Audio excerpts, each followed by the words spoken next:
Assalamualaikum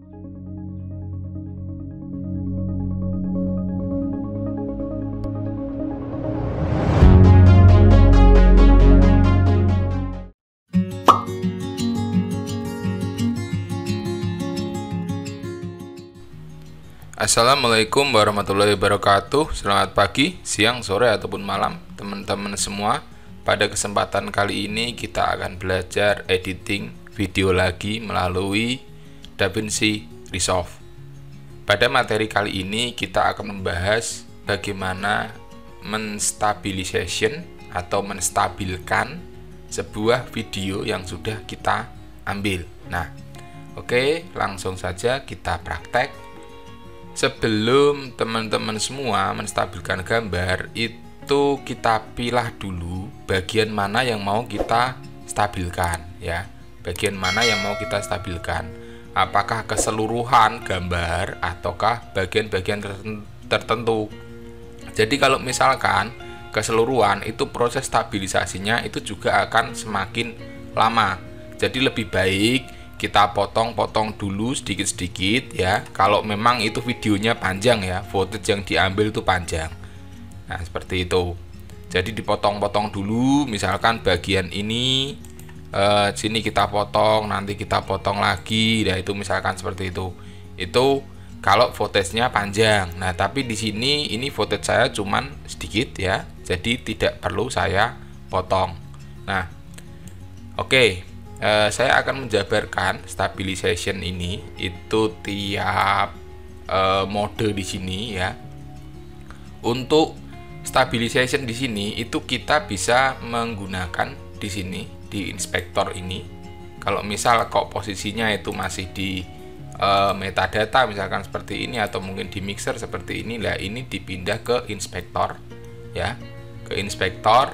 Nah, ini bisa melalui sini, bisa melalui ini, di scroll ke bawah ini ada stabilization, itu bisa, atau itu bisa melewati ini yang tab color ini. Nah, di tab color ini itu biasanya kan seperti ini nih. Nah, ini dipilih yang ini. Nah, oke, ini bisa dari sini bisa. Jadi nanti juga sama fungsinya, di sini bisa dipilih yang perspektif, similarity, atau translation. Nah, itu dari sini juga bisa. Tapi saya akan menggunakan langsung dari editingnya di sini. Nah, sebelum kita stabilkan, ini akan saya jelaskan dulu. Nah, di sini ada perspektif, similarity, sama translation. Di sini ini itu perbagian yang paling bawah ini yang paling simple. Menstabilkannya itu yang paling simple. Contohnya seperti ini. Jadi misalkan ini saya pilih yang translation ya. Pada mode translation ini yang distabilkan itu apa? Yang distabilkan mode translation itu hanya positionnya saja. Jadi di sini atau ini. Nah, ini hanya panning ya, panning sama tilt up, tilt down. Itu untuk yang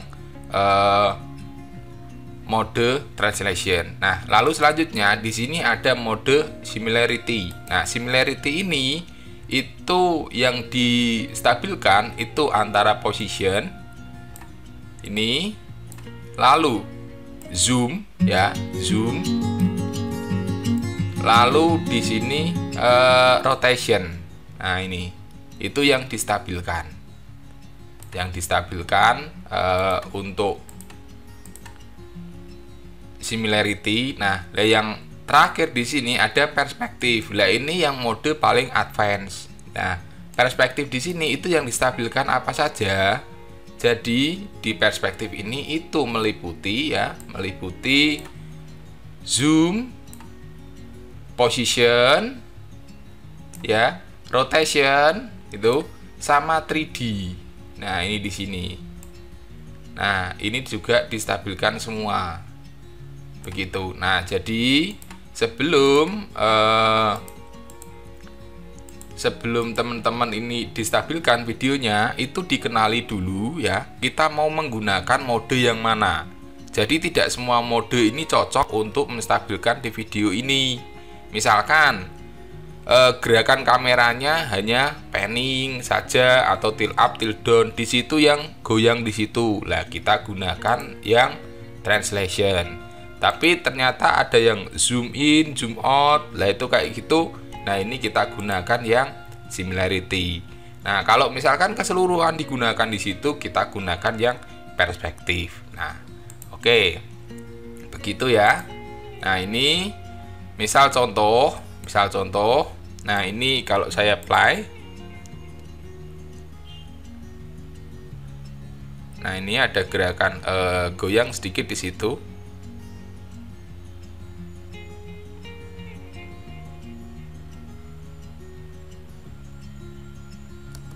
Nah misal di sini ya, ini, nah posisi ini, sini saya mau potong dulu misalkan.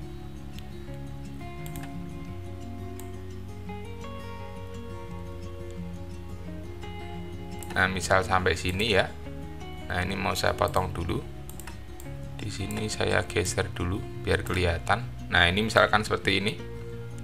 Nah, yang bagian ini mau saya stabilkan. Nah, ini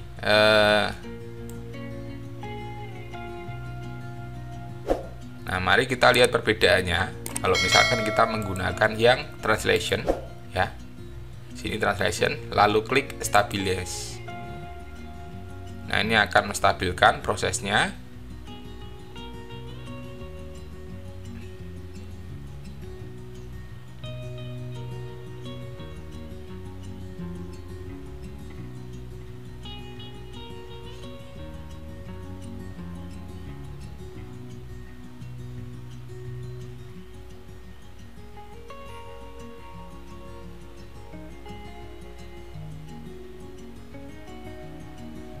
Nah ini coba kita apply.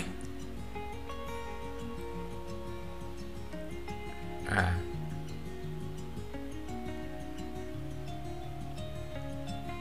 oke, lebih better ya, lebih mending ya daripada tadi ya.